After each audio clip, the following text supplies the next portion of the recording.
जनवरी का महीना चल रहा है। अगर आपने अपने गार्डन में टमाटर के पौधे लगा रखे हैं और टमाटर के पौधे का साइज नहीं बढ़ रहा है, टमाटर के पौधे में इस तरीके से गुच्छे में टमाटर नहीं बन रहे हैं, कलर लाल नहीं हो रहा है, या फिर टमाटर नीचे से सड़ जा रहे हैं या खराब हो जा रहे हैं, उनके फ्रूट जो है बड़े नहीं हो रहे हैं, तो आज आपके साथ मैं टमाटर की पूरी देखभाल शेयर करूंगी। कौन सा फर्टिलाइजर देना है जिससे आपके टमाटर के पौधे के जो फल हैं वो हरे होने के बाद में जब उनका साइज बड़ा हो जाता है तो वो लाल हो जाएंगे। और जिनके टमाटर के फल में नीचे से सड़न की समस्या आ जाती है, उनमें रोग लग जाता है, नीचे से टमाटर खराब होने लगते हैं, उसके लिए भी फर्टिलाइजर बताऊंगी। हेलो फ्रेंड, मैं सबिता ग्रीन गार्डन गुजरात से। टमाटर एक ऐसा प्लांट, किचन से निकला हुआ कचरा यूज करते हैं, उसको किचन वेस्ट बनाते हैं, तो आपके गार्डन में अपने आप ही स्वतः ही टमाटर के पौधे जर्मिनेट हो जाते हैं। जैसे कि ये वाले मेरे प्लांट देख रहे हैं, ये फ्री के प्लांट है जो मेरे गार्डन में बहुत अच्छे से फ्रूटिंग कर रहे हैं। और आप देखेंगे तो इसमें लंबे लंबे से टमाटर आते हैं और टमाटर का साइज भी काफी अच्छा रहता है। तो इस बार जब ये टमाटर बारिश के टाइम में मेरे गार्डन में जर्मिनेट हुए थे पौधे, उसके बाद में मैंने इनमें क्या क्या काम किए, कौन से फर्टिलाइजर दिए हैं, कौन कौन से वर्क किए हैं, सारी ही चीजें आपके साथ में शेयर करूंगी। सबसे पहले तो टमाटर की वैरायटी में आपको बहुत सारी वैरायटी मिल जाएंगी, लेकिन अगर आप फ्री में टमाटर के पौधे उगाना चाहते हैं तो आपके किचन में जो टमाटर रहते हैं उन्हीं के सीड लेकर आप मिट्टी में स्प्रिंकल कर देंगे तो सीड बहुत आसानी से जर्मिनेट हो जाते हैं। फ्रेश टमाटर के सीड बहुत आसानी से जर्मिनेट होते हैं, अगर आप वही मार्केट से लेकर आएंगे तो उनकी कोई गारंटी नहीं रहती है। तो टमाटर की वैरायटी में बहुत सारी वैरायटी आती है, जैसे आप ये देख रहे हैं, ये थोड़े लंबे साइज के बड़े साइज के टमाटर होते हैं जिनका मुझे नाम नहीं पता है कौन सी वैरायटी के प्लांट है। देसी वैरायटी के भी टमाटर होते हैं जिनमें कुछ इस तरीके के गोल शेप में फ्रूट बनते हैं और इस तरीके से गुच्छों में इनमें फ्रूट लगते हैं। एक चेरी टमाटर रहते हैं जो छोटे छोटे रहते हैं, लेकिन बहुत ज्यादा संख्या में उनमें फ्रूटिंग होती है। लेकिन जैसा कि आप देख रहे हैं, देसी टमाटर में भी बहुत अच्छी संख्या में फ्रूटिंग होती है। जैसा कि मैंने बोला कि स्प्रिंकल कर देंगे फ्रेश टमाटर की सीड तो अपने आप ही जर्मिनेट हो जाते हैं। यहाँ पर आप देख रहे हैं, मेरा जो एक फ्रूट था खराब हो गया था, टमाटर जो है बंदरों ने खा लिया था तो वो कट गया था, तो उसके सीड मैंने यहाँ पर डाल दिए थे। अभी आप देख रहे हैं इनमें टमाटर के पौधे उग आए हैं। तो इस तरीके से आप भी घर के फ्री के बीजों से टमाटर को ग्रो कर सकते हैं। टमाटर के पौध का साइज इतना बड़ा हो जाता है जब आपको उसमें ट्रू लीव्स दिखने लगती हैं, मतलब कि जब टमाटर जर्मिनेट होता है तो उसमें सबसे पहले ये लीफ आती है जो सबसे नीचे की लीफ रहती है, और उसके बाद में जैसे जैसे ग्रोथ करता है तो ये वाली लीफ आती है। अब ये लीफ 2 लीफ आई हैं, उसके बाद में 1-2 लीफ और आएंगी, तब आप इसको ट्रांसप्लांट कर सकते हैं। तो यदि इतने छोटे छोटे पौधों को ट्रांसप्लांट करेंगे तो ये शायद खराब भी हो सकते हैं। जैसे कि आप ये प्लांट देख रहे हैं, ये देसी वैरायटी का ही टमाटर का प्लांट है जिसको मैंने हफ्ते भर पहले ट्रांसप्लांट किया था। अभी आप देख सकते हैं इसकी ग्रोथ अच्छी होने लगी है। तो अभी मेरे पास में कोई भी ग्रो बैग या कोई भी गमला खाली नहीं था, इसलिए मैंने इनकी रिपोर्टिंग नहीं करी थी। आज मैं आपके साथ में इसका सॉइल मिक्स भी शेयर करूंगी, फर्टिलाइजर भी शेयर करूंगी। यदि आपके पास में टमाटर का पौधा है, आप उसको रिपोर्ट करना चाहते हैं जिससे कि पौधा हमारा अच्छे से बढ़वार कर पाए, तो उसके लिए आपको कैसी मिट्टी बनानी है। टमाटर का पौधा गुच्छों में फ्रूटिंग करता है, इसलिए जब इसके लिए मिट्टी बनाते हैं अच्छी मिट्टी बनाना चाहिए जिससे कि पौधा अच्छे से बढ़वार कर पाए। तो मैं एक पौधे के हिसाब से आपको मिट्टी बता रही हूँ किस तरीके से इसका सॉइल मिक्स बनाना है। यहाँ पर आप देख रहे हैं ये गमले की मिट्टी है। मेरे गार्डन सॉइल में रेत उपलब्ध है। अगर आप नर्सरी से मिट्टी लेकर आ रहे हैं तो जितनी मिट्टी ली है उसका हाफ पार्ट आपको सैंड यूज कर लेना है। तो ये मिट्टी है, जितनी मिट्टी है उतनी ही मैंने गोबर की खाद ली है। आपके पास में गोबर की खाद नहीं है तो आप वर्मी कंपोस्ट का यूज करिए। और उसके बाद में मैंने 2 मुट्ठी भर के इसमें कोकोपीट का यूज किया है। कोकोपीट इसलिए लिया है क्योंकि हमारे यहाँ पर टेम्परेचर अप डाउन होता रहता है। 2-4 दिन सर्दियां रहती हैं, फिर उसके बाद में बहुत तेज तड़कती हुई धूप रहती है, जिसके बाद मॉइस्चर लेवल हट जाता है। तो मॉइस्चर ऐड करने के लिए मैंने कोकोपीट का यूज किया है। तो मैंने जो अभी आपको टमाटर की फ्रूटिंग दिखाई है वो इसी तरीके के सॉइल मिक्स में बना हुआ है। तो अभी ये सॉइल मिक्स को हमको अच्छे से मिक्स कर लेना है। अभी ये सॉइल मिक्स हमारा रेडी हो चुका है। आप मेरे सॉइल मिक्स में देख रहे होंगे, आपको लकड़ी भी दिख रही होंगी, पत्ते वगैरह भी दिखाई दे रहे होंगे, क्योंकि मैं किचन वेस्ट का काफी ज्यादा यूज करती हूँ, गार्डन वेस्ट का यूज करती हूँ। तो जो सूखी पत्तियां रहती हैं वो भी आपको मेरे सॉइल मिक्स में कहीं ना कहीं दिखाई देती हैं। तो इससे अच्छा रहता है, सॉइल मीडिया भी हल्का बनता है और उसके साथ में सूखा कचरा गीला कचरा मिलता रहता है, तो पौधे और भी अच्छे हेल्दी हो जाते हैं और आपको फर्टिलाइजर कम देने पड़ते हैं। अभी ये छोटे से पौधे को लगाने के लिए आपको कितने बड़े गमले का यूज करना है। अब टमाटर का जो पौधा है, एक बार रिपोर्टिंग करने के बाद में आप उसकी दोबारा रिपोर्टिंग नहीं कर सकते हैं। इसलिए जब भी टमाटर का पौधा लगाते हैं, अगर एक पौधा लगा रहे हैं तो आपको 12 से 15 इंच का गमला लेना चाहिए या फिर ग्रो बैग का यूज करना चाहिए। जैसे आप ये वाला ग्रो बैग देखेंगे तो ये 24 बाई 24 का, मतलब इसकी लंबाई भी 24 है और चौड़ाई भी 24 है। और इसमें मैंने 5 से 6 टमाटर के पौधे लगा रखे हैं, जिनमें से 4 टमाटर के पौधे में से 2 टमाटर के पौधे बहुत अच्छे से ग्रोथ कर रहे हैं और उनमें फ्रूटिंग भी हो रही है। और जैसे जैसे उनकी फ्रूटिंग खत्म होगी, यहाँ पर मैंने दूसरे पौधे भी लगा रखे हैं, जिनमें की कुछ में फ्लावरिंग हो रही है और कुछ में आप देखेंगे तो यहाँ पर आप देखेंगे तो इनमें फ्रूटिंग भी बहुत अच्छे से हो रही है। तो अभी ग्रो बैग खाली नहीं है, इसलिए मैं प्लास्टिक के पॉट में टमाटर के पौधे को लगाऊंगी। ये 12 इंच का पॉट है जिसमें लगाने वाली हूँ। इसकी हाइट भी काफी अच्छी है, चौड़ाई भी एक पौधे के हिसाब से काफी अच्छी है। गमला या ग्रो बैग जो भी लेते हैं उसमें ड्रेनेज होल बहुत अच्छे होने चाहिए, जिससे कि पानी का निकास हो जाए। अगर पानी स्टोर रहेगा तो उसमें जो टमाटर की जड़ें हैं वो खराब होने लगेंगी। अब इतने बड़े गमले को भरने के लिए बहुत ज्यादा मिट्टी की जरूरत पड़ेगी, लेकिन हमने तो ज्यादा मिट्टी बनाई ही नहीं है। तो इस पॉट को भरने के लिए या मैं किसी भी वेजिटेबल प्लांट को लगाती हूँ तो उसको वो फिल करने के लिए मैं जो यूज करती हूँ किचन वेस्ट का। किचन से जितना भी वेस्ट निकलता है सारा ही वेस्ट मैं इसी तरीके से टेरेस पर ले आती हूँ। और सबसे पहले हम ड्रेनेज होल को कवर करेंगे। ड्रेनेज होल को कवर करने के लिए आज मैं यूज कर रही हूँ इस तरीके के पेपर, जो कागज वगैरह रहते हैं अगर आपके पास में पड़े हुए हैं तो उनका आप यूज कर सकते हैं। स्पेशली अगर आप किचन वेस्ट का यूज कर रहे हैं तो सबसे पहले आप इस तरीके से ड्राई मटेरियल डालें, जिससे कि जो लिक्विड रहता है वो धीमे धीमे से इनमें सोख हो सके। तो मेरे पास में थोड़े से ही थे तो मैंने थोड़े से डाल दिए। आपके पास में ज्यादा है तो आप ज्यादा भी इसमें डाल सकते हैं। हमने सॉइल मिक्स बनाया है, उसमें से 1 मुट्ठी करीब हम ये सॉइल मिक्स इसमें फिल कर देंगे। उसके बाद में जो हमारा ये किचन वेस्ट है इसका हम यूज करेंगे, स्प्रिंकल करते जाएंगे। जितना भी आपको डालना है उतना आप डाल सकते हैं। अब इसको हम थोड़ा सा प्रेस करेंगे, जिससे कि हम जो सॉइल बनाए हैं उसको भी हम इसमें फिल कर पाएं। यदि आप चाहते हैं कि जो किचन का वेस्ट डाला है ये बहुत जल्दी से डीकम्पोज हो जाए तो उसके लिए हमको यूज करना है गोबर की खाद का। 1 बाउल मैंने गोबर की खाद ली है, सड़ी हुई गोबर की खाद। इसको हम इसमें स्प्रिंकल कर देंगे, उसके बाद ही हम इसमें कोई भी सॉइल मिक्स डालेंगे। तो इससे जो है इसका डिकम्पोजिशन बहुत अच्छे से हो जाएगा और पौधा बहुत जल्दी से नीचे की साइड में दबने लगेगा, मतलब डिकम्पोज होगा। जैसे जैसे ये नीचे वैसे वैसे पौधा भी नीचे जाएगा। फिर हम इसमें रूट फिलिंग कर सकते हैं पौधे की। तो इस तरीके से स्प्रिंकल कर देना है। फिर जो हमने सॉइल मिक्स बनाया है इस सॉइल मिक्स को हम डालना है। को 2 से 3 बाउल ही डालना है, इससे ज्यादा नहीं डालना है, क्योंकि 1 बाउल तो गोबर की खाद सड़ी हुई खाद है उसको डाला है। तो अभी आप देख सकते हैं इसको डालने के बाद में थोड़ा सा फिर से प्रेस करना है। और अब एज इट इज हमको जो हमारा ये पौधा है टमाटर का, इस टमाटर के पौधे को हमको ऐसे ही लगा देना है। तो आप अगर पॉलीबैग से लेकर आते हैं नर्सरी से तो पॉलीबैग फाड़ के लगा सकते हैं। मैंने तो सीड से ग्रो किया है, तो अभी आप देख सकते हैं रूट बहुत अच्छे से बन चुकी हैं।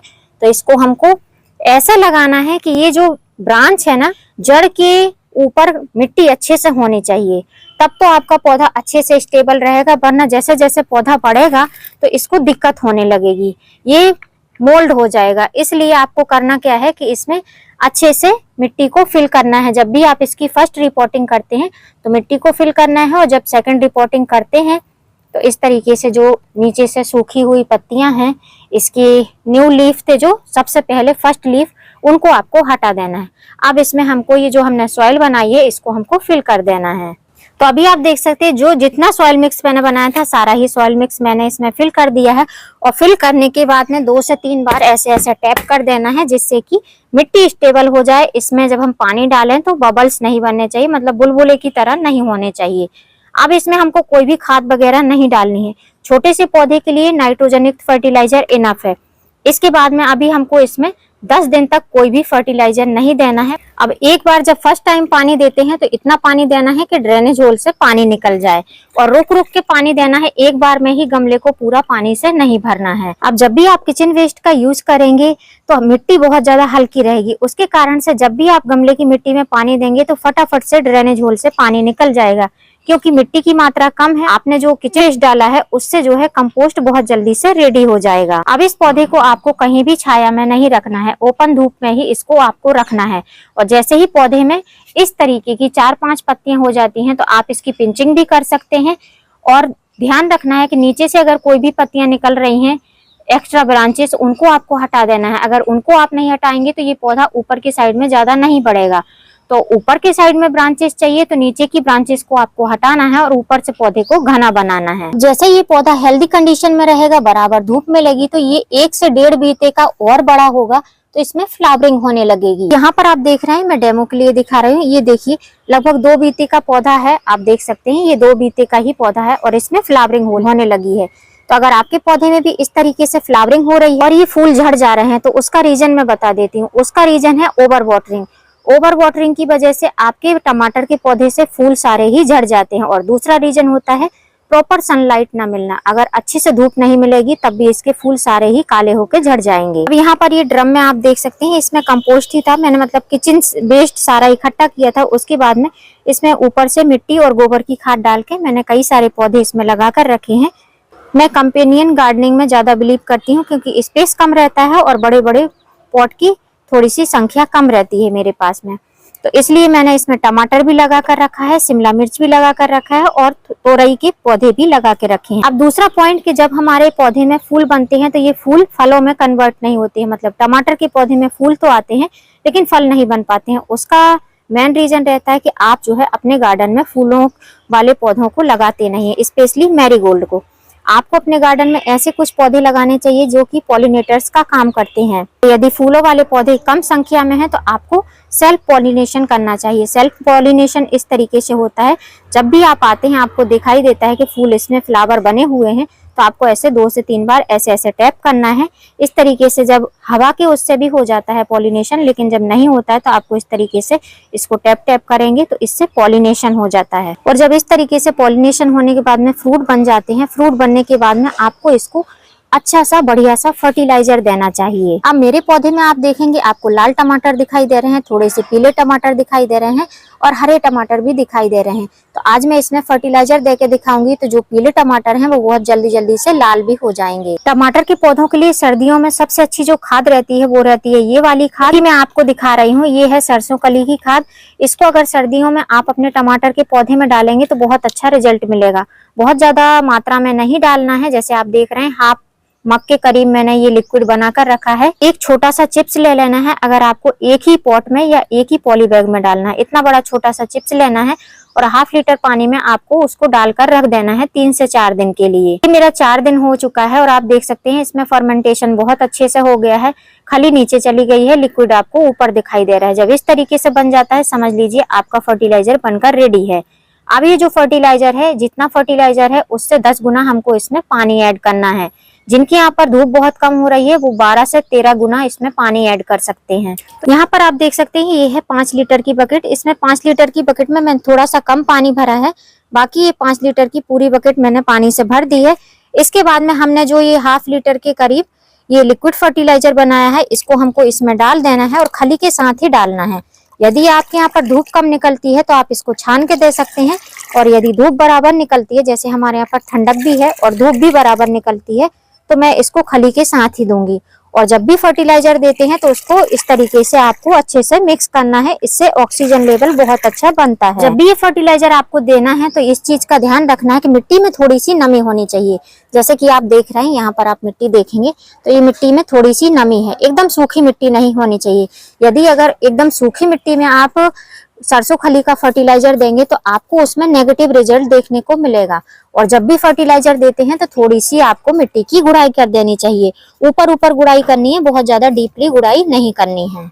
अब मेरा ये 24 बाई 24 का ग्रो बैग है तो इसमें लगभग मैं 2.5 लीटर से 3 लीटर तक ये लिक्विड फर्टिलाइजर दूंगी। अब जिनको ये नहीं समझ में आता कि हमको कितना फर्टिलाइजर इसमें मिक्स करना है तो आप इतना जान लीजिए, जब आपको लिक्विड का कलर थोड़ा सा लाइट दिखाई देने लगे, थोड़ा सा लाइट येलो रहे, तो समझ लीजिए कि वो परफेक्ट मेजरमेंट है फर्टिलाइजर देने के लिए। और जब भी इस फर्टिलाइजर को आपको पौधे में देना है तो धूप में ही देना है। जब छाया रहे या शाम रहे तब आपको ये फर्टिलाइजर नहीं देना है। अब इस फर्टिलाइजर को देने के क्या क्या बेनिफिट है, इससे जो है आपके पौधों के फलों का कलर बहुत अच्छा बनेगा, टमाटर बहुत अच्छे से बनेंगे, क्योंकि सरसों की खली में भरपूर मात्रा में नाइट्रोजन, पोटेशियम, फास्फोरस मिलता है। अब फर्टिलाइजर बस उतना ही देना है जितना की जड़ों तक पहुँच जाए, ड्रेनेज होल से निकलने लगे उतना फर्टिलाइजर आपको नहीं देना है। अब बोला तो मैंने 2.5 लीटर ही था, लेकिन मैंने सारा ही फर्टिलाइजर इसमें डाल दिया है क्योंकि मिट्टी ने बहुत अच्छे से सोख लिया था। इस फर्टिलाइजर को आप डालेंगे तो आपके आपके फलों के कलर बहुत अच्छे बनेंगे, फलों का साइज बहुत अच्छा बनेगा। क्योंकि जब पौधा आपका इस तरीके से फ्रूटिंग करने लगता है, ऐसे हरे हरे से टमाटर बनने लगते हैं, तो उनको बड़ा करने के लिए आपको पोटेशियम की मात्रा देनी चाहिए। तो ये सबसे अच्छा ऑर्गेनिक पोटेशियम है, नाइट्रोजन है और फास्फोरस है। जिनके टमाटर के पौधे में छोटे छोटे से टमाटर लग रहे हैं, टमाटर की साइज बड़े नहीं हो रहे हैं, तो आप इसके लिए ये सरसों खली का यूज कर सकते हैं। अब नेक्स्ट पॉइंट कि अगर हमारे पौधे में मिलीबग बहुत लग रहे हैं, एफिड का अटैक हो रहा है, तो उसके लिए क्या करें? तो उसके लिए आप नीम ऑयल का स्प्रे कर सकते हैं या छाछ का स्प्रे करें, वो भी बेस्ट रहता है। बहुत सारे लोगों की समस्या रहती है कि टमाटर के पौधे में टमाटर बन रहे हैं, लाल भी हो रहे हैं, नीचे से टमाटर हमारे खराब हो जा रहे हैं। तो वो जो प्रॉब्लम रहती है, वो समस्या होती है बोरोन और कैल्शियम की कमी के कारण से। यदि आप चाहते हैं कि टमाटर के पौधे का साइज अच्छा बने, नीचे से टमाटर खराब ना हो, तो उसके लिए आपको यूज करना है ये चीज। ये क्या है? ये है भुजा हुआ चूना, पान वगैरह में यूज किया जाता है। तो इसका अगर आप यूज करेंगे, 1 लीटर पानी में 1 चुटकी के करीब आप इसको ले लेंगे। जैसे कि मैं दिखा रही हूँ, 1 लीटर पानी में आपको इतना ही लेना है जितना कि ये निकला हुआ है। इतना मिक्स करके आप मिट्टी में डाल देंगे महीने में 1 बार। आपके जो टमाटर की साइज है वो भी बहुत अच्छी रहेंगी और नीचे से उनमें सड़न की समस्या नहीं आएगी। लेकिन अगर टमाटर के पौधे या किसी भी वेजिटेबल को ग्रो कर रहे हैं, तो उसको ओपन सनलाइट में रखिए। जितनी ज्यादा धूप मिलेगी, पौधा उतना अच्छा रहेगा, उसमें कीड़े मकोड़े नहीं लगेंगे, पौधा हेल्दी तरीके से बढ़ता रहेगा। लेकिन पौधे को पोषक तत्व की जरूरत पड़ती है, इसलिए टाइम टू टाइम जैसे ही फ्लावरिंग करने लगता है, आप उसको पोटेशियम रिच खाद दीजिए, कैल्शियम रिच खाद दीजिए, जिससे कि पौधा आपका हेल्दी तरीके से बढ़ पाए और फ्रूट कन्वर्ट हो पाए। तो उम्मीद करती हूँ फ्रेंड वीडियो हेल्पफुल रहा होगा। वीडियो यदि अच्छा लगा हो तो वीडियो को लाइक करना, चैनल पे न्यू हो तो चैनल को सब्सक्राइब करना बेल आइकन के साथ। और यदि अभी तक आपने टमाटर के पौधे अपने गार्डन में नहीं उगाए हैं, तो किचन से बीज लीजिए और आराम से अपने गार्डन में टमाटर के पौधों को जर्मिनेट करिए। फिर मिलूंगी किसी नई वीडियो में नए टॉपिक के साथ। तब तक के लिए हैप्पी गार्डनिंग।